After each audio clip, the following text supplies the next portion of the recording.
Leena's kitchen and ക്രാഫ്റ്റിലേക്ക് എല്ലാവർക്കും സ്വാഗതം. ഇന്ന് നല്ലൊരു ബർഫിയുടെ റെസിപ്പിയാണ് നിങ്ങളായിട്ട് ഷെയർ ചെയ്യുന്നത്. അധികം ഇൻഗ്രീഡിയൻസ് ഒന്നും ഇല്ലാതെ തയ്യാറാക്കാൻ പറ്റിയ നല്ല ടേസ്റ്റി ആയൊരു ബർഫിയാണിത്. ഈ ബർഫി കുട്ടികൾക്കും മുതിർന്നവർക്കും ഒരേപോലെ ഇഷ്ടപ്പെടും. അപ്പോൾ ഇനി ഇതെങ്ങനെയാണ് തയ്യാറാക്കുന്നതെന്ന് നോക്കാം.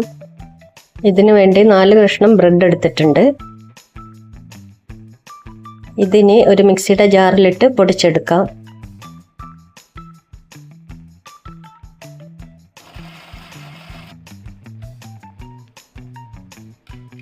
ഈ പൊടിച്ചെടുത്ത ബ്രെഡ് ക്രംസ് ഇനി ഒരു സൈഡിലേക്ക് മാറ്റി വെക്കാം. ഇനി 1/2 ലിറ്റർ പാല് നല്ലതുപോലെ തിളപ്പിച്ചെടുക്കണം. ഈ പാലിനി തിളപ്പിച്ച് കുറച്ച് വറ്റിച്ചെടുക്കണം. അതിനുവേണ്ടി ഇത് ഇളക്കിക്കൊണ്ടേയിരിക്കാം. പാല് അടിയിൽ പിടിക്കാതെ ശ്രദ്ധിച്ച് ഇത് ഇളക്കി വറ്റിച്ചെടുക്കാം. ഇപ്പോൾ പാൽ തിളച്ചു വറ്റി എടുത്തതിൻ്റെ 1/4 ഭാഗമായി ക്രീം കളറായി മാറിയിട്ടുണ്ട്. ഇങ്ങനെ തിളച്ചു വറ്റുമ്പോഴാണ് ബർഫിക്ക് കൂടുതൽ ടേസ്റ്റ് ഉണ്ടാവുക. ഇനി ഇതിലേക്ക് ബ്രെഡ് ക്രംസ് ചേർത്ത് കൊടുക്കാം. ഇത് കുറേശ്ശെ ഇട്ട് ഇളക്കി കൊടുക്കാം. ഞങ്ങൾ ഇതിൻ്റെ മുമ്പ് കോക്കനട്ട് ബർഫിയുടെയും മിക്സഡ് ഡ്രൈ ഫ്രൂട്ട് ബർഫിയുടെയും വീഡിയോ പോസ്റ്റ് ചെയ്തിട്ടുണ്ടായിരുന്നു. അതിൻ്റെ ലിങ്ക് ഡിസ്ക്രിപ്ഷൻ ബോക്സിൽ കൊടുത്തിട്ടുണ്ട്. ഇനി ലോ ഫ്ലെയിമിലാക്കി പാലും ബ്രെഡും കൂടി നല്ലതുപോലെ മിക്സ് ചെയ്തെടുക്കാം. ബ്രെഡും പാലും നല്ലതുപോലെ മിക്സ് ആയിട്ടുണ്ട്. ഇനി ഇതിലേക്ക് പഞ്ചസാര ചേർത്ത് കൊടുക്കാം. ആദ്യം 2 ടേബിൾ സ്പൂൺ പഞ്ചസാരയാണ് ചേർക്കുന്നത്. ഇനി വേണമെങ്കിൽ നോക്കിയിട്ട് ചേർക്കാം. ഇപ്പോൾ ഇത് കട്ടിയായിട്ടാണ് ഉള്ളത്. ഈ പഞ്ചസാര അലിയുമ്പോൾ ഇത് കുറച്ചുകൂടി ലൂസായി വരും. മധുരം കുറച്ച് കുറവാണ്, അതുകൊണ്ട് 1 ടേബിൾ സ്പൂൺ പഞ്ചസാര കൂടി ചേർത്തിട്ടുണ്ട്. നിങ്ങൾക്ക് നിങ്ങളുടെ ആവശ്യത്തിനനുസരിച്ചുള്ള പഞ്ചസാര ചേർക്കാം. ഇത് ലോ ഫ്ലെയിമിൽ വെച്ച് വേണം ഇളക്കിക്കൊണ്ടിരിക്കാൻ. പെട്ടെന്ന് കരിഞ്ഞു പോകും. അതുകൊണ്ട് അടിയിൽ പിടിക്കാതെ നല്ലതുപോലെ ഇളക്കി യോജിപ്പിച്ചെടുക്കാം.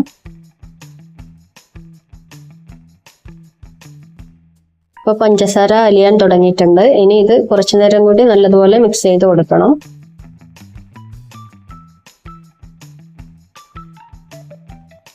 പഞ്ചസാര നല്ലതുപോലെ അലിഞ്ഞ് മിക്സ് ആയിട്ടുണ്ട്. ഇനി ഇതിലേക്ക് 1/4 ടീസ്പൂൺ ഏലക്ക പൊടി ചേർത്ത് കൊടുക്കാം. 1 ടീസ്പൂൺ നെയ്യ് ചേർത്ത് കൊടുക്കാം. ഇതിന് നല്ലതുപോലെ മിക്സ് ചെയ്ത് കൊടുക്കാം.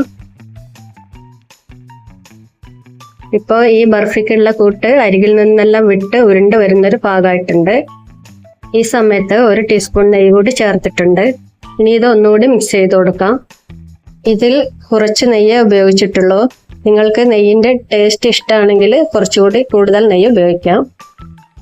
ഇപ്പോൾ ഇത് നന്നായി ഉരുണ്ട് വന്നിട്ടുണ്ട്. ഈ സമയത്ത് ഗ്യാസ് ഓഫ് ചെയ്യാം. ഇതിനി ചൂടോടുകൂടി തന്നെ നെയ്യ് പുരട്ടിയ ഒരു പ്ലേറ്റിലേക്ക് മാറ്റാം. ഇതിനി നല്ല പരത്തി കൊടുക്കാം.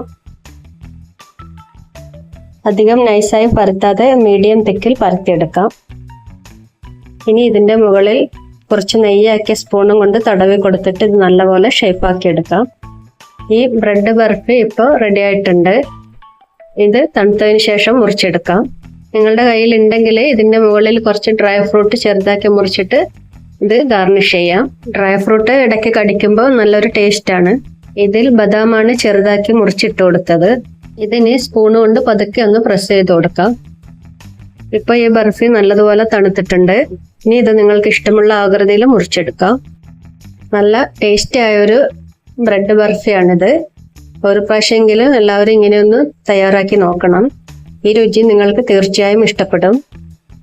ഞങ്ങളുടെ ഈ റെസിപ്പി നിങ്ങൾക്ക് ഇഷ്ടമായെങ്കിൽ ഞങ്ങളുടെ ചാനൽ സബ്സ്ക്രൈബ് ചെയ്യുക, ലൈക്ക് ചെയ്യുക, ഷെയർ ചെയ്യുക.